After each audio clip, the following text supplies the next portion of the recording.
তো আজকে উল্টো রথযাত্রার দিন আমরা বেরিয়ে কোথায় যাচ্ছি। তো হ্যালো এভরিওয়ান, সবাই কেমন আছো? আশা করি সবাই খুব ভালো আছো, আমিও অনেক ভালো আছি। তো আমি হচ্ছি পাইল ফ্রম ওয়েস্ট বেঙ্গল। তো আজকে বনু, বাপি আর আমি তিনজন মিলে চলে যাচ্ছিলাম আমার ঠাম্মার বোনের বাড়িতে, কারণ ওনাদের বাড়িতে আজকে মহোৎসব ছিল। রথের দিন কিছু গল্প শেয়ার করছি। তো একসময় এক ভক্ত ছিলেন, তিনি প্রতিদিন জগন্নাথ দেবের রথের সামনে দাঁড়িয়ে প্রার্থনা করতেন। কেউ তাকে জিজ্ঞাসা করলো, আপনি প্রতিদিন কেন আসেন?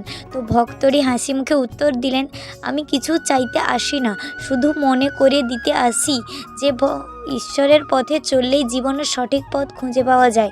উল্টো রথের দিন তিনি বললেন, প্রভু আজ নিজের গৃহে ফিরছেন, কিন্তু তার আশীর্বাদ আমাদের হৃদয়ে সবসময় রয়ে গেছে। তো তাই আমি বলছি, ভক্তি, বিশ্বাস ও ভালোবাসার বন্ধনে কাটুক উল্টো রথের দিনটি। তো এই যে বলতে বলতে আমরা এই যে বেলদার ইস্কন মন্দিরের সামনে চলে এসেছি। দেখুন কত পরিমাণে ভক্তরা এসছে ভালোবেসে। তো রথগুলো খুবই সুন্দর। তো আজকে